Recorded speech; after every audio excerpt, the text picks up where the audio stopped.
प्रभु यीशु मसीह ने आपको अपनी दया से चुना है। उसका अनुग्रह हुआ है, उसकी दया हुई है कि उसने आपको बुलाया है और आपको चुना है ताकि आप फल लेकर आएं और बहुतायत से फल लेकर आएं। प्रभु यीशु मसीह ये चाहते हैं कि वो अपनी महिमा को दिखाएं आपके जीवन के द्वारा, और वो ये चाहते हैं कि आपके जीवन से आप ऐसा लाइफस्टाइल जिएं जिससे उसके नाम को महिमा मिले। हालेलुया। मैं आपके साथ वचन में से पढ़ना चाहूंगा, जॉन 18 उसका 39। पर तुम्हारी ये रीति है कि मैं फसह में तुम्हारे लिए एक व्यक्ति को छोड़ दूं। अतः क्या तुम चाहते हो कि मैं तुम्हारे लिए यहूदियों के राजा को छोड़ दूं? तब उन्होंने फिर चिल्लाकर कहा, इसे नहीं, परंतु हमारे लिए बरअब्बा को छोड़ दे। और बरअब्बा डाकू था। जैसा कि हमने वचन में पढ़ा कि यहाँ पे यहूदी लोग कह रहे हैं कि हमारे लिए बरअब्बा को छोड़ दे। यहाँ पे क्या हो रहा है कि एक जगह बरअब्बा नामक एक व्यक्ति खड़ा है जो डाकू है, जो बुरा है, और उसके साथ यीशु मसीह खड़े हैं। और यहाँ पे पूछा जा रहा है उन लोगों से जो यीशु मसीह के विरोधी हैं। भीड़ खड़ी है सामने जिनसे पूछा जा रहा है कि तुम क्या चाहते हो कि तुम्हारे लिए किसको छोड़ा जाए?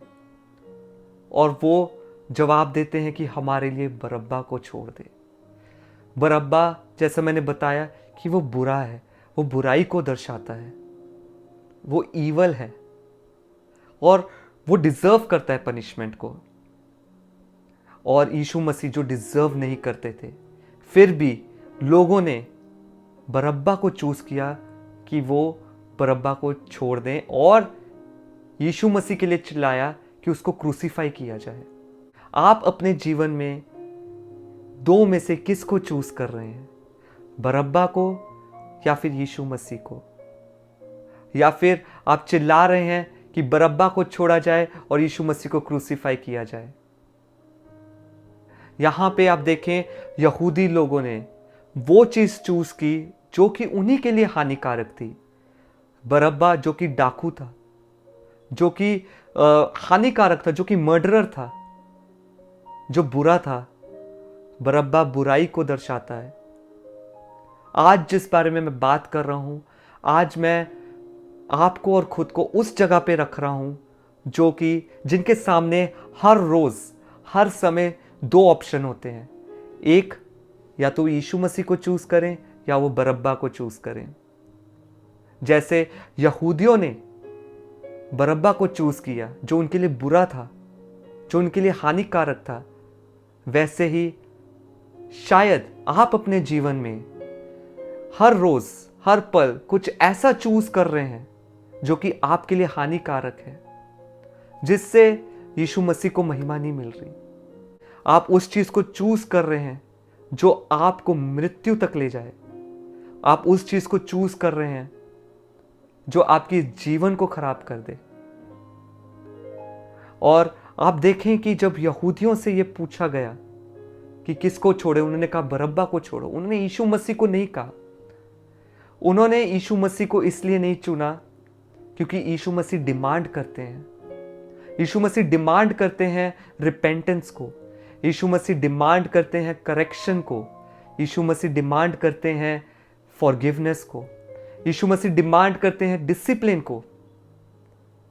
आप देखें, बरअब्बा ने उस जगह पे कुछ डिमांड नहीं किया, लेकिन जीसस आपके सामने रोज कुछ डिमांड के साथ आते हैं, कुछ चाहते हैं। जैसा मैंने शुरू में बताया कि वो चाहते हैं कि आप अपने जीवन से फल लाएं और बहुतायत से फल लाएं उसकी महिमा के लिए। अगर आप बुराई को चूज कर रहे हैं तो आप उन लोगों में से हैं जिसने बरअब्बा को चूज किया, जिन्होंने बरअब्बा को चूज किया और यीशु मसीह को इग्नोर किया और यीशु मसीह को कहा कि उसको क्रूसीफाई किया जाए। जैसे बरअब्बा हानिकारक था, मैं कहूंगा कि ये जब आप बुराई को चूज करते हैं तो वो आप ही के जीवन के लिए हानिकारक है। हो सकता है कि आप यीशु मसीह के साथ मेज में बैठे हो और फिर भी आप उसको बिट्रे कर रहे हो। आपके हृदय में ईवल हो, आपके मन में बुराई हो, क्योंकि बाइबल में लिखा है कि जूडास, जो यहूदा इस्करियोत था, वो प्रभु यीशु मसीह के साथ मेज में बैठता था।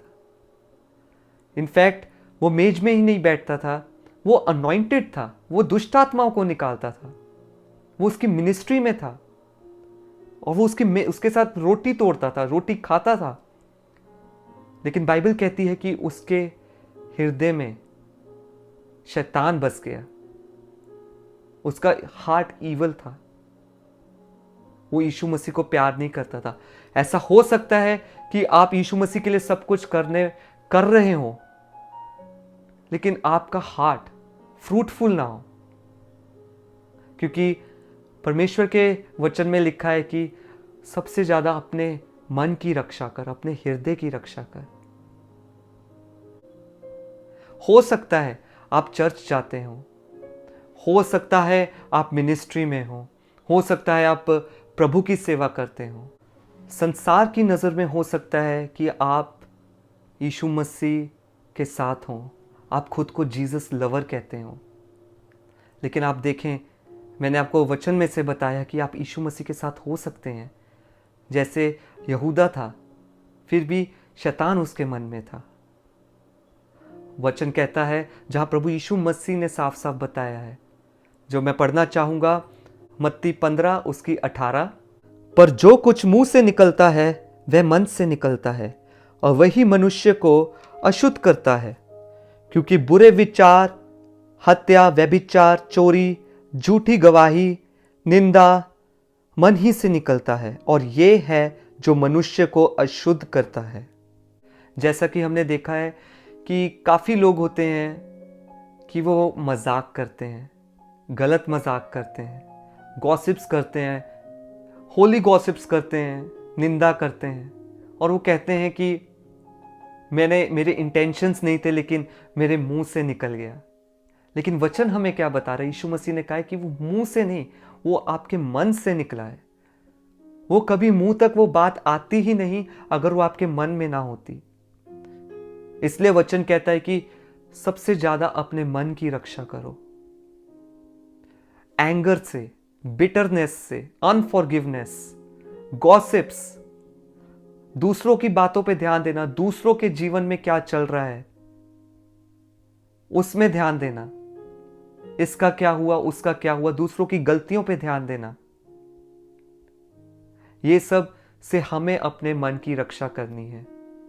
मैं आपके लिए प्रार्थना करता हूं कि आप परमेश्वर के आगे अपने मन को साफ करें और अपने जीवन को उसके अनुसार, उसकी विल के अनुसार बिताएं, ताकि उसके जब आप विल के अनुसार, उसकी मर्जी के अनुसार, जब उसके वचन के अनुसार आप चलेंगे, तब ही आपके जीवन से उसकी महिमा हो सकती है। सिर्फ चर्च जाने से और अपनी जुबान पे सिर्फ यीशु मसीह का नाम रखने से वो इनफ नहीं है, उससे महिमा नहीं हो सकती। जब आपके फल दुनिया देखेगी, तब प्रभु यीशु मसीह के नाम को आपके जीवन से महिमा मिलेगी। आमीन।